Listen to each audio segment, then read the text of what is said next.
नमस्कार, housewife story teller में आपका स्वागत है। तो आइए सुनते हैं मुंशी प्रेमचंद जी द्वारा लिखा गया उपन्यास वरदान का छठा भाग। जैसा कि 5वें भाग में हमने सुना कि कमलाचरण प्रयाग पहुंच चुका है और प्रताप चंद्र ने उसका बड़ा आदर किया है और बड़े अच्छे से स्वागत किया है। तो चलिए आगे की कहानी की शुरुआत करते हैं। उसे मुझसे प्रेम नहीं, मुख और लेखनी का प्रेम भी कोई प्रेम है। मैं चाहे उस पर प्राण ही क्यों ना वारूं, पर उसका प्रेम वाणी और लेखनी से बाहर ना निकलेगा। ऐसी मूर्ति के आगे जो पसीजना जानती ही नहीं, सिर पटकने से क्या लाभ। इन विचारों ने यहाँ तक जोर पकड़ा कि उसने विरजन को पत्र लिखना भी त्याग दिया। वह बेचारी अपने पत्रों में कलेजा निकाल कर रख देती, पर कमला उत्तर तक ना देता। यदि देता भी तो रूखा और हृदय विदारक। इस समय विरजन की एक एक बात, उसकी एक एक चाल उसके प्रेम की शिथिलता को परिचय करते हुए प्रतीत हो रहा था। हाँ, यदि विस्मरण हो गई थी तो विरजन की स्नेहमयी बातें, वे मतवाली आंखें जो वियोग के समय डबडबा गई थीं, और कोमल हाथ जिन्होंने उससे विनती की थी कि पत्र बराबर भेजते रहना। यदि वे उसे स्मरण हो आते तो संभव था कि उसे कुछ संतोष होता, परंतु ऐसे अवसरों पर मनुष्य की स्मरण शक्ति धोखा दे दिया करती है। निदान कमलाचरण ने अपने मन बहलाव का एक ढंग सोच ही निकाला। जिस समय से उसे कुछ ज्ञान हुआ तभी से उसे सौंदर्य वाटिका में भ्रमण करने की चाट पड़ी थी। सौंदर्य उपासना उसका स्वभाव हो गया था। वह उसके लिए ऐसी ही अनिवार्य थी जैसे शरीर रक्षा के लिए भोजन। बोर्डिंग हाउस से मिली हुई एक सेठ की वाटिका थी और उसकी देखभाल के लिए माली नौकर था। उस माली के सरयू देवी नाम की एक कुंवारी लड़की थी।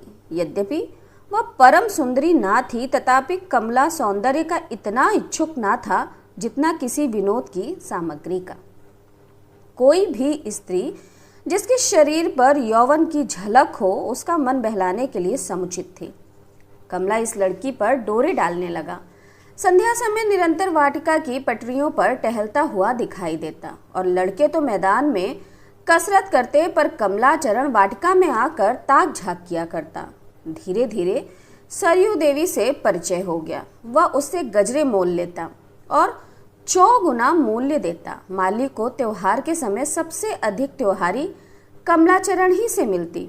यहाँ तक कि सरयू देवी उसके प्रीति रूपी जाल का अखेट हो गई थी और 1-2 बार अंधकार के पर्दे में परस्पर अपने प्रेम को दोनों ने प्रदर्शित भी किया था।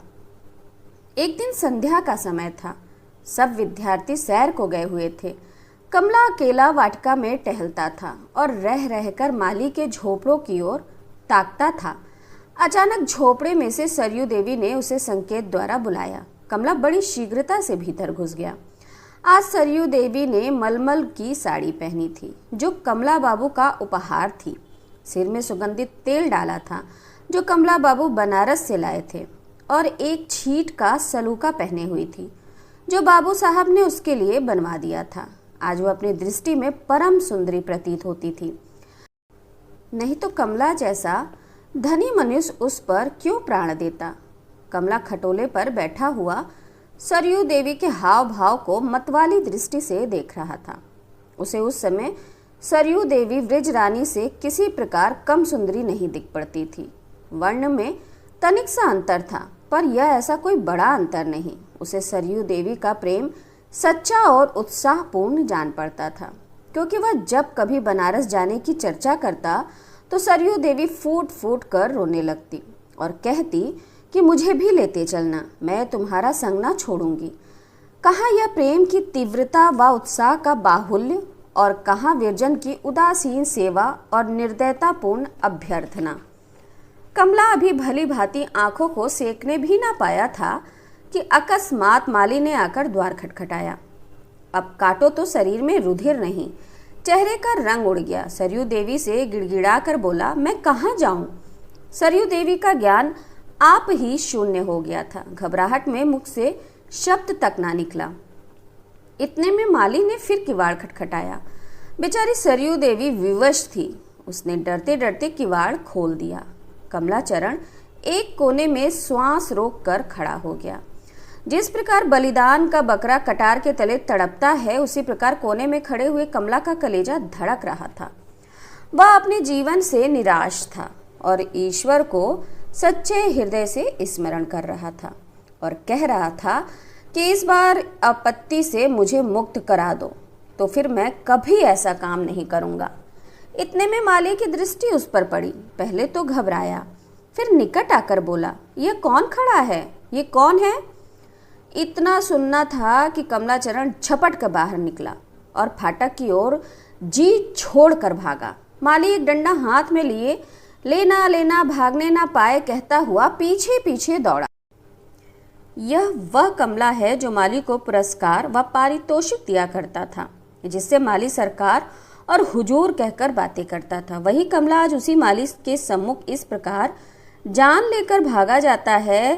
पाप अग्नि का वह कुंड है जो आदर और मान, साहस और धैर्य को क्षण भर में जलाकर भस्म कर देता है।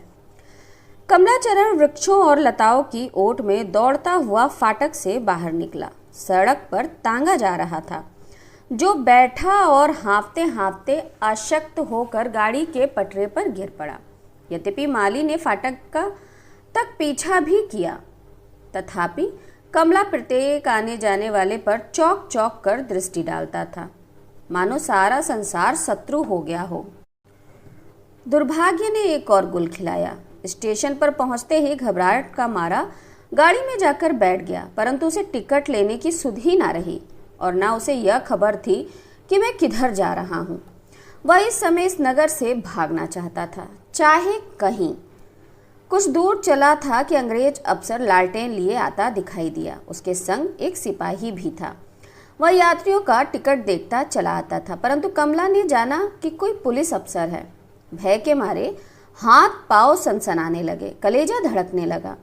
जब अंग्रेज दूसरी गाड़ियों में जांच करता रहा, तब तक वह कलेजा कड़ा किसी प्रकार बैठा रहा, परंतु जो उसके डिब्बे का फाटक खुला, कमला के हाथ पांव फूल गए। नेत्रों के सामने अंधेरा छा गया। उतावलेपन से दूसरी ओर का किवाड़ खोलकर चलती हुई गाड़ी पर से नीचे कूद पड़ा। सिपाही और रेल वाले साहब ने उसे इस प्रकार कूदते देखा तो समझा कि कोई अभ्यस्त डाकू है। मारे हर्ष के फूले ना समाये कि पारितोषिक अलग मिलेगा और वेतन में जो उन्नति होगी वो अलग। झट लाल बत्ती दिखाई। तनिक देर में गाड़ी रुक गई। अब गार्ड, सिपाही और टिकट वाले साहब कुछ अन्य मनुष्यों के सहित गाड़ी पर से उतरकर लालटेन लेकर इधर उधर देखने लगे। किसी ने कहा, अब उसकी धूल भी ना मिलेगी, पक्का डकैत था। कोई बोला, इन लोगों को काली जी का ईस्ट रहता है, जो कुछ ना कर दिखाएं थोड़ा है। परंतु गार्ड आगे ही बढ़ता गया। वेतन वृद्धि की आशा उसे आगे ही लिए जाती थी, यहाँ तक कि वह उस स्थान पर जा पहुंचा जहां कमला गाड़ी से कूदा था। इतने में सिपाही ने खड्डे की ओर संकेत करके कहा, देखो वह श्वेत रंग की क्या वस्तु है? मुझे तो कोई मनुष्य सा प्रतीत होता है। और लोगों ने देखा और विश्वास हो गया कि अवश्य ही दुष्ट डाकू यहाँ छिपा हुआ है। चलकर उसको घेर लो ताकि कहीं निकलने ना पावे। तनिक सावधान रहना, डाकू प्राण पर खेल जाते हैं। गार्ड साहब ने पिस्तौल संभाली, मियाँ सिपाही ने लाठी तानी। कई स्त्रियों ने जूते उतार कर हाथ में ले लिए कि कहीं आक्रमण कर बैठा तो भागने में सुविधा होगी। दो मनुष्यों ने ठेले उठा लिए कि दूर ही से लक्ष्य करेंगे। डाकू के निकट कौन जाए, किसे जी भारी है। परंतु जब लोगों ने समीप जाकर देखा तो न डाकू था न डाकू भाई, किंतु एक सभ्य स्वरूप, सुंदर वर्ण, छरहरे शरीर का नवयुवक पृथ्वी पर औधे मुंह पड़ा हुआ था और उसके नाक और कान से धीरे धीरे रुधिर बह रहा है।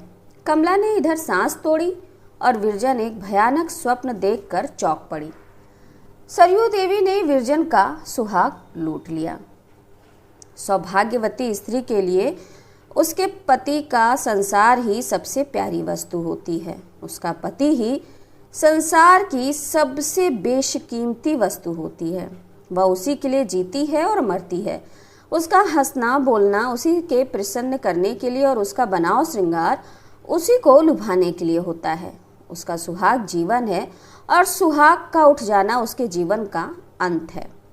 कमलाचरण की अकाल मृत्यु वृज रानी के लिए मृत्यु से कम ना थी।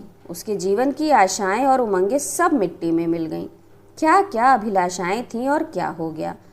प्रति क्षण मृत कमलाचरण का चित्र उसके नेत्रों में भ्रमण करता रहता। यदि थोड़ी देर के लिए उसकी आंखें झपक जाती तो उसका स्वरूप साक्षात नेत्रों के सम्मुख आ जाता। किसी किसी समय में भौतिक त्रैतापों को किसी विशेष व्यक्ति या कुटुंब से प्रेम सा हो जाता है। कमला का शोक शांत भी न हुआ था। बाबू श्यामाचरण की बारी आई। शाखा भेदन से वृक्ष को मुरझाया हुआ ना देखा इस बार दुर्देव ने मूल ही काट डाला। रामदीन पांडे बड़ा दम्भी मनुष्य था। जब तक डिप्टी साहब मझगांव में थे उसका दबका बैठा रहा, परंतु ज्यों ही वे नगर को लौटे उसी दिन से उसने उत्पात करना आरंभ किया। सारा गांव का गांव उसका शत्रु था। जिस दृष्टि से मझगांव वालों ने होली के दिन उसे देखा वह दृष्टि उसके हृदय में कांटे की भांति खटक रही थी। जिस मंडल में मझगांव स्थित था उसके थानेदार साहब एक बड़े घाघ और कुशल रिश्वती थे। सहस्रों की रकम पचा जाए पर डकार तक ना ले। अभियोग बनाने और प्रमाण करने में ऐसे अभ्यस्त थे कि बाट चलते मनुष्य को फांस लें और वह फिर किसी के छुड़ाए ना छूटे। अधिकारी वर्ग उसके हथकंडों से विज्ञ था, पर उनकी चतुराई और कार्यदक्षता के आगे किसी का कुछ बस ना चलता था। रामदीन थानेदार साहब से मिला और अपने सहयोग की औषधि मांगी। उसके एक सप्ताह पश्चात मझगांव में डाका पड़ गया। एक महाजन नगर आ रहे थे। रात को नंबरदार के यहाँ ठहरे। डाकुओं ने उसे लौट कर घर ना जाने दिया। प्रातःकाल थानेदार साहब तहकीकात करने आए और एक ही रस्सी में सारे गांव को बांध कर ले गए। दैवात मुकदमा बाबू श्यामाचरण के इल्जाम में पेश हुआ। उन्हें पहले ही से सारा कच्चा चिट्ठा विदित था और ये थानेदार साहब बहुत दिनों से उनकी आंखों पर चढ़े हुए थे। उन्होंने ऐसी बाल की खाल निकाली कि थानेदार साहब की पोल खुल गई। 6 मास तक अभियोग चला और धूम से चला। सरकारी वकीलों ने बड़े बड़े उपाय किए, परंतु घर के भेदी से क्या छिप सकता है। फल यह हुआ कि डिप्टी साहब ने सब अभियुक्तों को बेदाग छोड़ दिया और उसी दिन सायंकाल को थानेदार साहब मुअत्तल कर दिए गए। जब डिप्टी साहब फैसला सुनाकर लौटे, एक हित चिंतक कर्मचारी ने कहा, हुजूर थाने साहब से सावधान रहिएगा। आज बहुत झल्लाया हुआ था। पहले भी 2-3 अफसरों को धोखा दे चुका है। आप पर अवश्य वार करेगा। डिप्टी साहब ने सुना और मुस्कुरा कर उस मनुष्य को धन्यवाद दिया, परंतु अपनी रक्षा के लिए कोई विशेष यत्न ना किया। उन्हें इसमें अपनी भीरुता जान पड़ती थी। राधा अहिर बड़ा अनुरोध करता रहा कि मैं आपके संग रहूंगा। काशी भर बहुत पीछे पड़ा रहा, परंतु उन्होंने किसी को संग ना रखा। पहले ही की तरह अपना काम करते रहे। जालिम खां बात का धनी था। वह जीवन से हाथ धोकर बाबू श्यामाचरण के पीछे पड़ गया।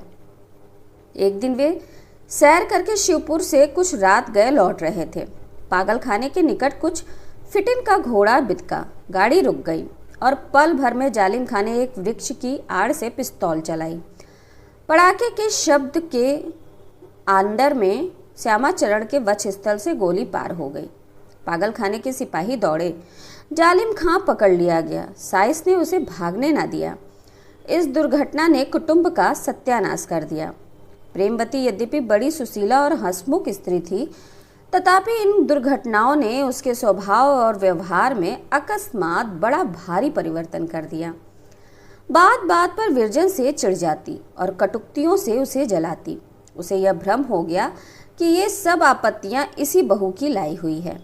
यही अभागिन जब घर में आई है तब से घर का सत्यानाश हो रहा है। इसका पौरा बहुत निकृष्ट है। कई बार उसने खुलकर विरजन से कह भी दिया था कि तुम्हारे चिकने रूप ने मुझे ठग लिया। मैं क्या जानती थी कि तुम्हारे चरण ऐसे अशुभ हैं। विरजन ये बातें सुनती और कलेजा थाम कर रह जाती।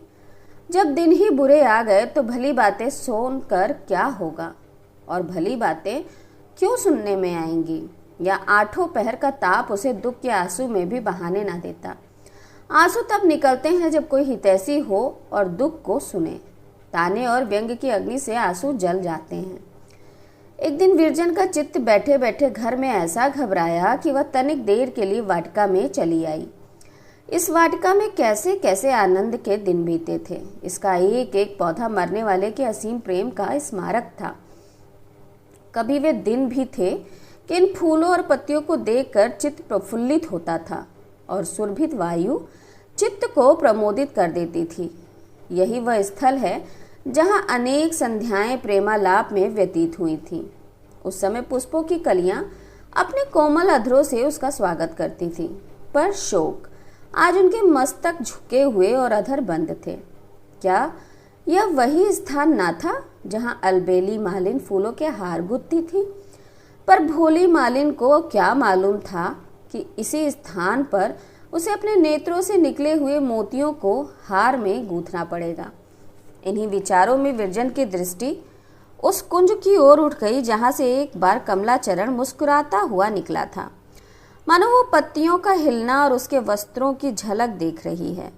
उससे मुख पर उसे समय मंद मंद मुस्कान सी प्रकट होती थी, जैसे गंगा में डूबते हुए सूर्य की पीली और मलिन किरणें का प्रतिबिंब बनता है। अचानक प्रेमवती ने आकर कर्णकटु शब्दों में कहा, अब आपका सैर करने का शौक हुआ है तो नहीं तो घर चलें। विरजन खड़ी हो गई और रोती हुई बोली, माता, जिसे नारायण ने कुचला उसे आप क्यों कुचलती हैं?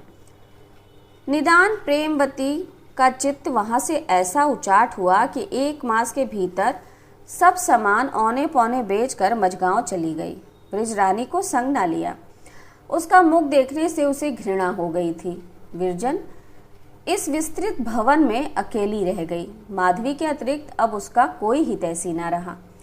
सुआमा को अपनी मुँहबेली बेटी की विपत्तियों का ऐसा ही शोक हुआ जितना अपनी बेटी का होता है। कई दिन तक रोती रही और कई दिन बराबर उसे समझाने के लिए आती रही। जब विरजन अकेली रह गई तो सुआमा ने चाहा कि यह मेरे यहाँ उठाए और सुख से रहे। स्वयं कई बार बुलाने गई, पर विरजन किसी प्रकार जाने को राजी ना हुई।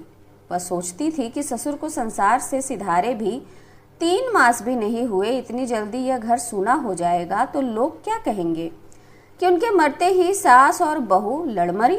यहाँ तक कि उसके इस हठ से सुआमा का मन मोटा हो गया। मझगांव में प्रेमवती ने एक अंधेर मचा रखी थी।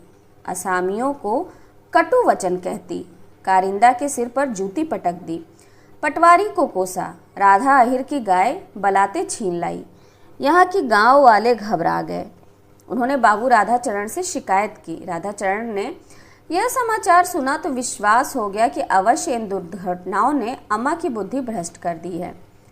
इस समय किसी प्रकार इनका मन बहलाना चाहिए। सेवती को लिखा कि तुम माता जी के पास चली जाओ और उनके संग कुछ दिन रहो। सेवती की गोद में उन दिनों एक चांद सा बालक खेल रहा था और प्राणनाथ 2 मास की छुट्टी लेकर दरभंगा से आए थे। राजा साहब के प्राइवेट सेक्रेटरी हो गए थे। ऐसे अवसर पर सेवती कैसे आ सकती थी? तैयारियां करते करते महीनों गुजर गए। कभी बच्चा बीमार पड़ गया, कभी सास रुष्ट हो गई, कभी साइत न बनी। निदान 6ठे महीने उसे अवकाश मिला, वह भी बड़े विपत्तियों से। परंतु प्रेमवती पर उसके आने का कुछ भी प्रभाव न पड़ा। वह उसके गले मिलकर रोई भी नहीं, उसके बच्चे की ओर आंख उठाकर भी ना देखा। उसका हृदय अब ममता और प्रेम मात्र से ना रह गया था। जैसे ईख से रस निकाल कर केवल सीठी रह जाती है, उसी प्रकार जिस मनुष्य के हृदय से प्रेम निकल गया वह अस्थि चर्म का एक ढेर रह जाता है। देवी देवता का नाम मुख पर आते ही उसके तेवर बदल जाते थे। मझगांव में जन्माष्टमी हुई। लोगों ने ठाकुर जी का व्रत रखा और चंदे से नाच कराने की तैयारियां करने लगे। परंतु प्रेमवती ने ठीक जन्म के अवसर पर अपने घर की मूर्ति खेत में फिकवा दी। एकादशी व्रत टूटा, देवताओं की पूजा छूटी। वह प्रेमवती अब प्रेमवती ही ना थी। सेवती ने ज्यों त्यों करके यहाँ 2 महीने काटे। उसका चित्त बहुत घबराता था। कोई सखी सहेली भी ना थी जिसके संग बैठकर दिन काटती। विरजन ने तुलसी को अपनी सखी बना लिया था, परंतु सेवती का स्वभाव सरल ना था। ऐसी स्त्रियों से मेल जोल करने में वह अपनी मानहानि समझती थी। तुलसी बेचारी कई बार आई, परंतु जब देखा कि यह मन खोल कर नहीं मिलती तो आना जाना छोड़ दिया। 30 मास व्यतीत हो गए। एक दिन सेवती दिन चढ़े तक सोती रही। प्राणनाथ ने रात को बहुत रुलाया था। जब नींद उछटी तो क्या देखती है कि प्रेमवती उसके बच्चे को गोद में लिए चूम रही है। कभी आंखों से लगाती है, कभी छाती से चिपटाती है। सामने अंगीठी पर हलवा पक रहा है। बच्चा उसकी ओर उंगली से संकेत करके उछलता है कि कटोरे में जा बैठूं और गरम गरम हलवा चखूं। आज उसके मुखमंडल कमल की भांति खिला हुआ है। शायद उसकी तीव्र दृष्टि ने यह जान लिया है कि प्रेमवती के शुष्क हृदय में प्रेम ने आज फिर से निवास किया है। सेवती को विश्वास ना हुआ। वह चारपाई पर पुलकित लोचनों से ताक रही थी, मानो स्वप्न देख रही थी। इतने में प्रेमवती प्यार से बोली, उठो बेटी उठो, दिन बहुत चढ़ाया है। सेवती के रोंगटे खड़े हो गए और आंखें भर आईं। आज बहुत दिनों के पश्चात माता के मुख से प्रेममय वचन सुने। झट उठ बैठी और माता के गले से लिपट कर रोने लगी। प्रेमवती की आंखों से भी आंसू की झड़ी लग गई। सूखा वृक्ष हरा हुआ। जब दोनों के आंसू थमे तो प्रेमवती बोली, सित्तो, तुम्हें आज यह बातें अचरज प्रतीत होती हैं। हाँ बेटी, अचरज ही है। मैं कैसे रोऊं जब आंखों में आंसू ही ना रहे। प्यार कहाँ से लाऊं जब कलेजा सूख कर पत्थर हो गया। ये सब दिनों के फेर हैं। आंसू उनके साथ गए और कमला के साथ। आज ना जाने ये 2 बूंद कहाँ से निकल आए। बेटी, मेरे सब अपराध क्षमा करना। यह कहते कहते उसकी आंखें झपकने लगी। सेवती घबरा गई। माता को बिस्तर पर लिटा दिया और पंखा झलने लगी। उस दिन से प्रेमवती की यह दशा हो गई कि जब देखो रो रही है। बच्चे को एक क्षण के लिए भी पास से दूर नहीं करती। महरियों से बोलती तो मुख से फूल झड़ते। फिर वही पहले की सुशील प्रेमवती हो गई। ऐसा प्रतीत होता था मानो उसके हृदय पर से एक पर्दा सा उठ गया है।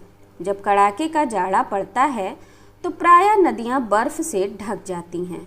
उसमें बसने वाले जलचर बर्फ में पर्दे के पीछे छिप जाते हैं। नौकाएं फंस जाती हैं और मंद गति रजत वर्ण प्राण संजीवन जल स्रोत का स्वरूप कुछ भी दिखाई नहीं देता है। यद्यपि बर्फ की चद्दर की ओट में वह मधुर निद्रा में आलसित पड़ा रहता था, तथापि जब गर्मी का साम्राज्य होता है तो बर्फ पिघल जाती है और रजत वर्ण नदी अपनी बर्फ की चद्दर उठा लेती है। फिर मछलियां और जल जंतु आ बहते हैं।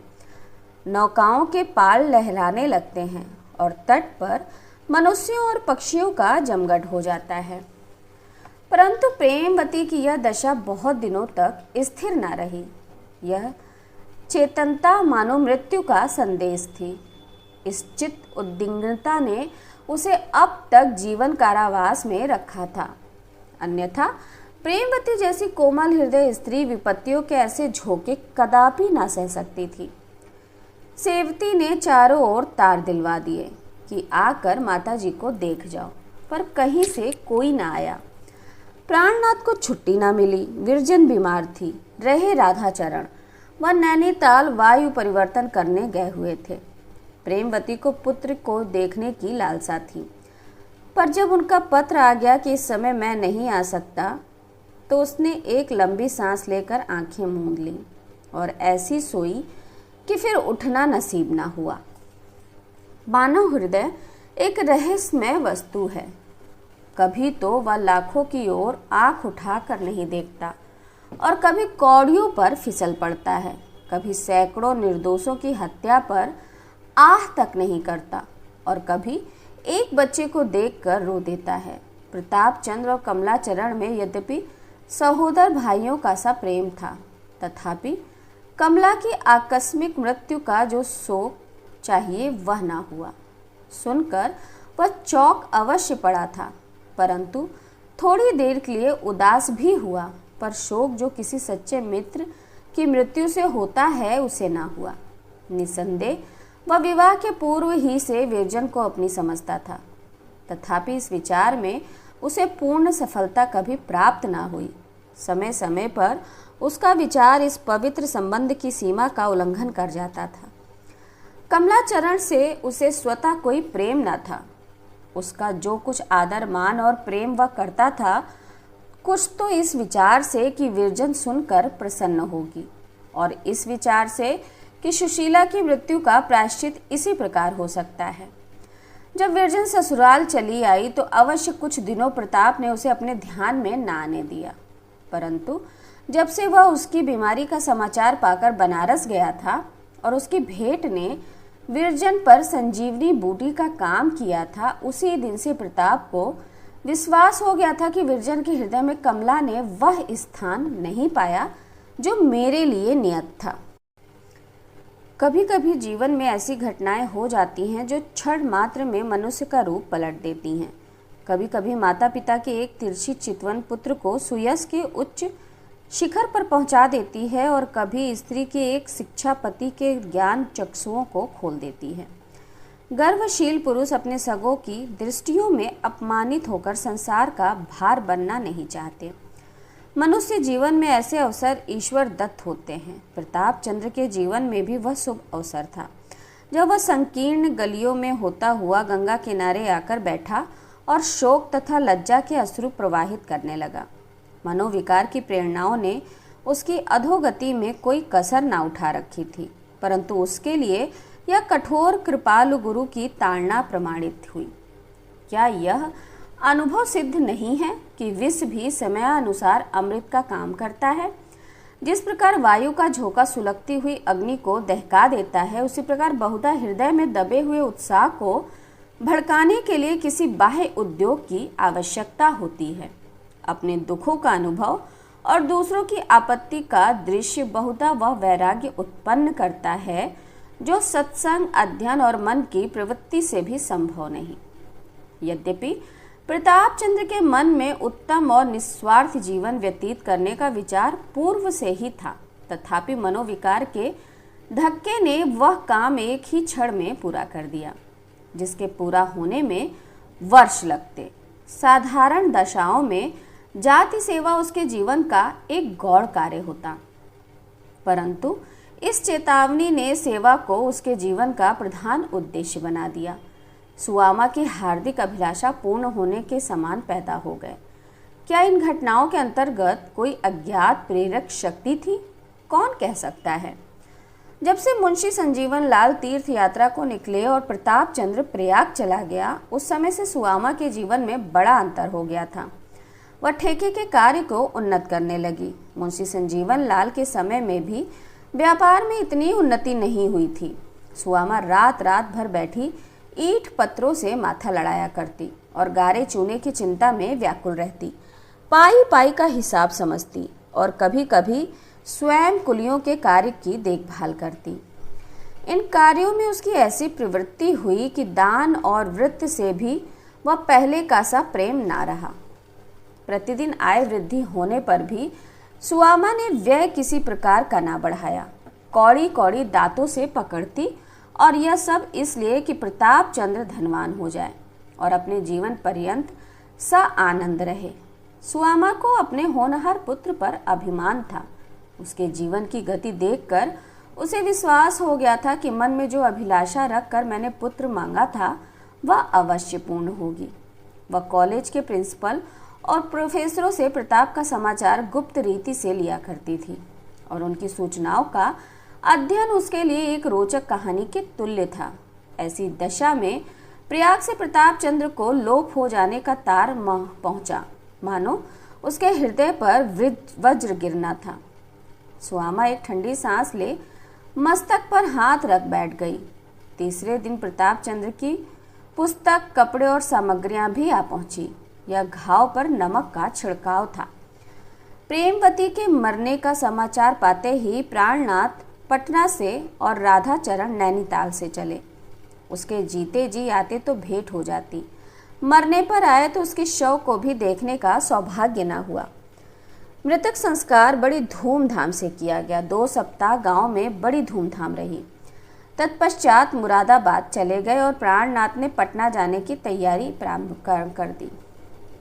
उनकी इच्छा थी कि स्त्री को प्रयाग पहुंचाते हुए पटना जाएं, पर सेवती ने हट किया कि जब यहाँ तक आए हैं तो विरजन के पास भी अवश्य चलना चाहिए। नहीं तो उसे बड़ा दुख होगा। समझेगी कि मुझे असहाय जानकर इन लोगों ने भी त्याग दिया। सेवती का इस उचाट भवन से आना मानो पुष्पों में सुगंध में आना था। सप्ताह भर के लिए सुदिन का शुभागमन हो गया। विरजन बहुत प्रसन्न हुई और खूब रोई। माधवी ने मुन्नू को अंग में लेकर बहुत प्यार किया। प्रेमवती के चले जाने पर विरजन उस गृह में अकेली रह गई थी। केवल माधवी उसके पास थी। हृदय ताप और मानसिक दुख ने उसका वह गुण प्रकट कर दिया जो अब तक गुप्त था। वह काव्य और पद्य रचना का अभ्यास करने लगी। कविता सच्ची भावना का चित्र है और सच्ची भावनाएं, चाहे वे दुख हो या सुख की, उसी समय संपन्न होती हैं जब हम दुख या सुख का अनुभव करते हैं। विरजन इन दिनों रात रात बैठी भाषा में अपने मनोभावों के मोतियों की माला गुथा करती। उसका एक एक शब्द करुणा और वैराग्य से परिपूर्ण होता था। अन्य कवियों के मनों में मित्रों की वाह वाह और काव्य प्रेमियों के साधुवाद से उत्साह पैदा होता है, पर विरजन अपनी दुख कथा अपने ही मन को सुनाती थी। सेवती को आए 2-3 दिन बीते थे। एक दिन विरजन से कहा, मैं तुम्हें बहुधा किसी ध्यान में मग्न देखती हूँ और कुछ लिखते भी पाती हूँ, मुझे न बताओगी? विरजन लज्जित हो गई। सेवती प्राणनाथ को लेकर आई। प्राणनाथ अभी तक यही जानते थे कि विरजन ने कोई सामान्य भजन बनाया होगा, उसी को सुनाने के लिए व्याकुल हो रही होगी। पर जब भीतर आकर बैठे और विरजन ने लजाते हुए अपनी भावपूर्ण कविता प्रेम की मतवाली पढ़नी आरंभ की तो महाशय के नेत्र खुल गए। पद्य क्या था? हृदय के दुख की एक धारा और प्रेम रहस्य की एक कथा थी। वह सुनते थे और मुग्ध होकर झूमते थे। शब्दों की एक एक योजना पर, भावों के एक एक उद्गार पर लाहलोट हुए जाते थे।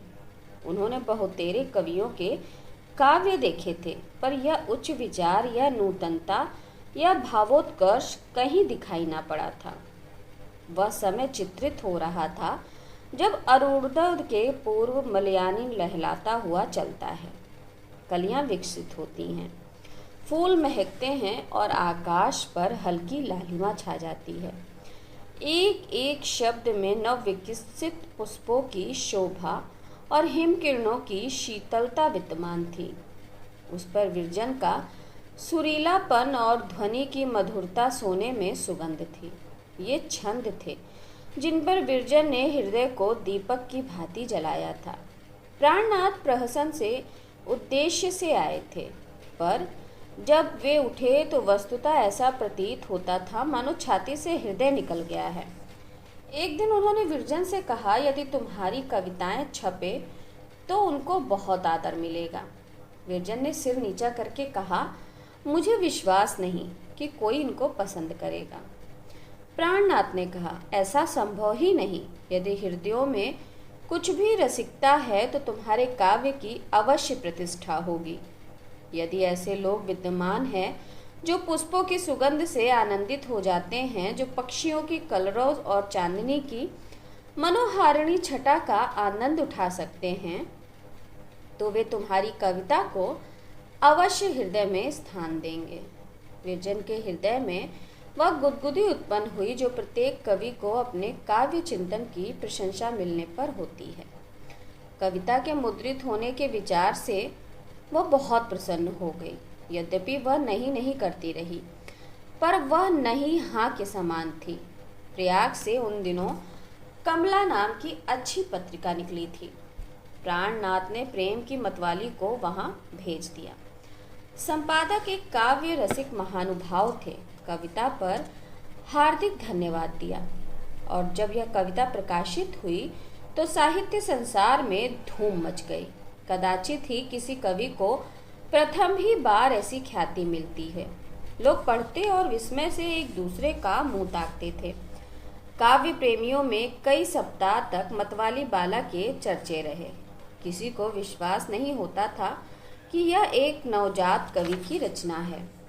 अब प्रतिमास कमला के पृष्ठ विरजन की कविता से सुशोभित होने लगे और भारत महिला को लोकमत ने कवियों के सम्मानित पद पर पहुंचा दिया।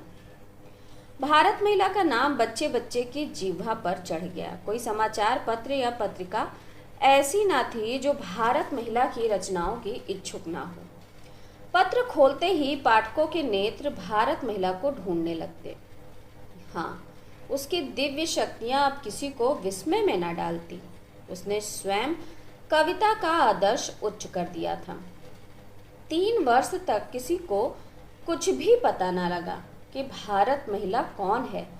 निदान प्राणनाथ से ना रहा गया। उन्हें विरजन पर भक्ति हो गई थी। वे कई मास से उसका जीवन चरित्र लिखने की धुन में थे। सेवती के द्वारा धीरे धीरे उन्होंने उसका सब जीवन चरित्र ज्ञात कर लिया और भारत महिला के शीर्षक से एक प्रभावपूरित लेख लिखा। प्राणनाथ ने पहले लेख ना लिखा था, परंतु श्रद्धा ने अभ्यास की कमी पूरी कर दी थी। लेख अत्यंत रोचक, समालोचनात्मक और भावपूर्ण था। इस लेख का मुदित होना था कि विरजन को चारों तरफ से प्रतिष्ठा के उपहार मिलने लगे। राधाचरण मुरादाबाद से उसकी भेंट को आए। कमला, उमा देवी, चंद्र कुंवर और सखियां जिन्होंने उसे विस्मरण कर दिया था, प्रतिदिन विरजन के दर्शनों को आने लगी। बड़े बड़े गणमान्य सज्जन जो ममता के अभिमान से हाकिमों के सम्मुख सिर न झुकाते थे, विरजन के द्वार पर दर्शन को आते थे। चंद्रा स्वयं तो ना आ सकी, परंतु पत्र में लिखा, जो चाहता है कि तुम्हारे चरणों पर सिर रखकर मैं घंटों रूं, लेकिन मैं बहुत असमर्थ हूं कि वहां आ पाऊं, लेकिन मैं यहीं से तुम्हारे चरणों को प्रणाम करती हूं। तो आज यहीं तक। इस उपन्यास का अगला भाग लेकर मैं फिर आपके सामने प्रस्तुत